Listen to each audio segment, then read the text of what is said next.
Hello friends, welcome to my channel Lakshmi Polneni. ఇప్పుడు మనము రాగి హల్వా చేసుకుందామండి. ఇది చాలా టేస్టీ అండ్ హెల్తీ రెసిపీ అండి. పిల్లల నుంచి పెద్దవాళ్ళ వరకు ప్రతి ఒక్కరూ తినచ్చండి. నోట్లో వేసుకోగానే కరిగిపోయే విధంగా ఉంటుంది రాగి హల్వా. చాలా ఈజీగా చేసుకోవచ్చు. టేస్టీ అండ్ హెల్తీ రెసిపీ అండి. ఇది ఎలా చేసుకోవాలో చూద్దాం. ఇప్పుడు రాగులు నేను 1 కప్పు రాగులు తీసుకున్నానండి. బాగా శుభ్రం చేసేసుకొని కడిగి పెట్టేసుకొని నానబెట్టుకోవాలండి 6 అవర్స్. కొబ్బరి కూడా 1 చిప్ప తీసుకున్నాను. ఈ విధంగా రాగులు నానాయి కదండి. ఇప్పుడు మిక్సీ జార్లో వేసేసుకున్నాను. నేను చిన్న మిక్సీ జార్లో వేసుకుంటున్నానండి, బాగా మెదుగుతుంది అనేసి. ఇప్పుడు బాగా నున్నగా మిక్సీ జార్లో వేసుకొని ఈ విధంగా బాగా వడగట్టుకోవాలండి. వాటర్ వేసుకొని మిక్సీ పట్టుకొని ఈ పాలను మాత్రమే తీసుకోవాలి. ఇట్లా 2-3 టైమ్స్ వాటర్ వేసుకొని బాగా వడగట్టేసుకోవాలండి. రాగుల్లో ఏమనే మాత్రము పాలు వచ్చేంత వరకు బాగా మిక్సీ పట్టుకొని ఈ విధంగా పాలన్నిటిని తీసేసుకోవాలి. చూడండి, ఈ విధంగా స్ట్రెయిన్ చేసేసుకోవాలి. రాగి పాలు మాత్రమే వచ్చే విధంగా ఈ విధంగా 2-3 సార్లు చేసుకోవాలండి. ఇట్లా ఒత్తుకోవాలి బాగా. అందులో ఉండే విటమిన్ అంతా వచ్చేసేయాలి మనకి. మళ్ళీ ఇంకొకసారి వేసేసుకుందాము. అందులో ఏమని మాత్రం లేకుండా ఓన్లీ తుక్కు మాత్రమే నిలిచిపోయే విధంగా మనము 2-3 టైమ్స్ కంపల్సరీ వేసుకోవాలండి. ఈ విధంగా పాలనంతా తీసేసుకోవాలి.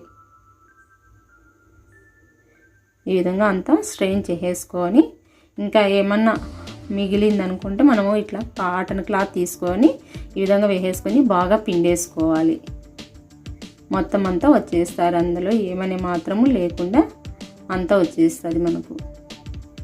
ఈ విధంగా అంతా పిండేసుకుని చూడండి. ఇప్పుడు ఏమని మాత్రం దాంట్లో లేదు, ఉత్త తుక్కు మాత్రమే మిగిలిపోయింది. అలాగే కొబ్బరి కూడా మిక్సీ జార్లోకి వేసుకుందాం. 1 కప్పు వేసేసుకొని వాటర్ వేసుకొని ఇది కూడా బాగా గ్రైండ్ చేసుకొని ఇది కూడా అంతే అండి. 2-3 టైమ్స్ వేసుకొని వాటర్ వేసుకుంటూ కొద్దిగా ఈ విధంగా మొత్తం స్ట్రెయిన్ చేసేసుకోవాలి. కొబ్బరిలోని పాలను మాత్రమే తీసుకోవాలి. ఈ విధంగా ఒత్తుకుంటూ 2-3 టైమ్స్ కొబ్బరిని కూడా ఈ విధంగా పాలు మాత్రం తీసుకొని స్ట్రెయిన్ చేసేసుకోవాలి. కంపల్సరీ ఇట్లా 2-3 సార్లు చేసుకోవాలండి, కొబ్బరి కానీ రాగులను కానీ.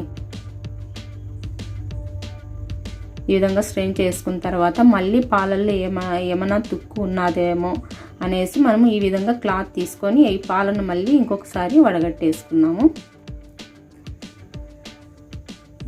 ఈ విధంగా అంతా వడగట్టేసుకున్నాము. ఓన్లీ మనకు పాలు మాత్రమే మిగలాలి, తుక్కు ఏమని మాత్రం ఉండకూడదండి. ఈ విధంగా చూడండి, అంతా పాలు మాత్రం వచ్చేసినాయి. ఇప్పుడు ఒక గిన్నె స్టవ్ పైన పెట్టుకొని 1 కప్పు బెల్లాన్ని తీసుకుందాము. కొద్దిగా వాటర్ వేసుకుందామండి. ఒక చిన్న గ్లాస్ వాటర్ వేసుకొని బెల్లాన్ని కరిగిచ్చేసుకుందామండి. దీనికి పాకు రావాల్సిన అవసరం ఏం లేదు. ఈ విధంగా బెల్లం అంతా కరిగిపోయే విధంగా కరిగిచ్చేసుకుందాము. ఇప్పుడు స్ట్రెయిన్ చేసేసుకుందామండి. బెల్లంలో ఏమన్నా చెత్త అట్లా ఉంటుంది కాబట్టి ఒకసారి స్ట్రెయిన్ చేసేసుకుందాము. ఈ విధంగా స్ట్రెయిన్ చేసుకొని మళ్ళీ గిన్నె కడుక్కొని ఆ బెల్లం వాటర్ని ఇందులోకి వేసేసుకుందాము. ఇప్పుడు మనము రాగి కొబ్బరి పాలు తీసుకున్నాం కదండి, వాటిని కూడా వేసేసుకొని బాగా మిక్స్ చేసేసుకుంటూ ఉండాలి. మీడియం ఫ్లేమ్లో పెట్టుకొని మిక్స్ చేస్తూనే ఉండాలండి. ఇదే మెయిన్ ప్రాసెస్. ఈ విధంగా కలుపుతూనే ఉండాలి. కలపకుండా ఉన్నామనుకోండి ఉంటలు కట్టడము, అడుగంటడము జరుగుతుంది. కాబట్టి కంపల్సరీ ఈ విధంగా కలుపుతూ ఉండాలి. ఈ విధంగా కలుపుతూ ఉంటే కొద్దిగా చిక్కబడతాయి చూడండి. ఇప్పుడు నెయ్యి 2 టేబుల్ స్పూన్లు వేసేసుకొని ఈ విధంగా ఉడికేటప్పుడు బాగా మిక్స్ చేసేసుకోవాలి. ఒక 20 మినిట్స్ ఈ విధంగా బాగా మిక్స్ చేసేసుకొని నెయ్యి అంతా కలిసే విధంగా మళ్ళీ 2 టేబుల్ స్పూన్ నెయ్యి వేసేసుకోవాలండి. వేసేసుకొని బాగా మిక్స్ చేసుకోవాలి. మనకు మొత్తము కనీసం అంటే 6-7 టేబుల్ స్పూన్ నెయ్యి పడుతుందండి ఖచ్చితంగా. ఈ విధంగా కలుపుతూనే ఉండాలి. మనకు కినికి కొంచెం అతుక్కోకుండా ఈ విధంగా జల్లీలాగా వస్తుందండి. అప్పుడు మనము దించేసుకొని ఒక ప్లేట్లోకి నెయ్యి రాసేసుకొని అందులోకి వేసేసుకుందాం. ఈ విధంగా అంతా స్ప్రెడ్ చేసేసుకోవాలి తట్టలో.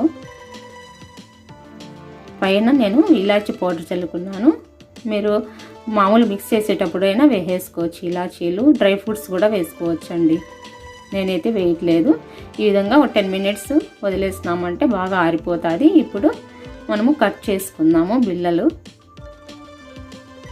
ఈ విధంగా మన ఇష్టం అండి, షేప్ ఏ విధంగా అయినా కట్ చేసుకోవచ్చు. ఈ విధంగా అన్నీ కట్ చేసేసుకుందాం. కట్ చేసుకొని చుట్టూ కూడా ఒకసారి అట్లా లేయర్గా అనేసుకుందామండి, అతుక్కోకుండా ఉంటుంది. చాలా ఈజీ టేస్టీ రెసిపీ అండి. కొంచెం ఓపిక చేసుకున్నారంటే పిల్లలు పెద్దలు ఎవరైనా ఇష్టంగా తినేస్తారు. ఈ విధంగా ఎంతో హెల్తీ రెసిపీ. తప్పకుండా ప్రతి ఒక్కరూ చేసుకోవాల్సిన రెసిపీ. మీకు గనక నచ్చినట్టయితే నా ఛానల్ని సబ్స్క్రైబ్ చేయండి, షేర్ చేయండి, లైక్ చేయండి.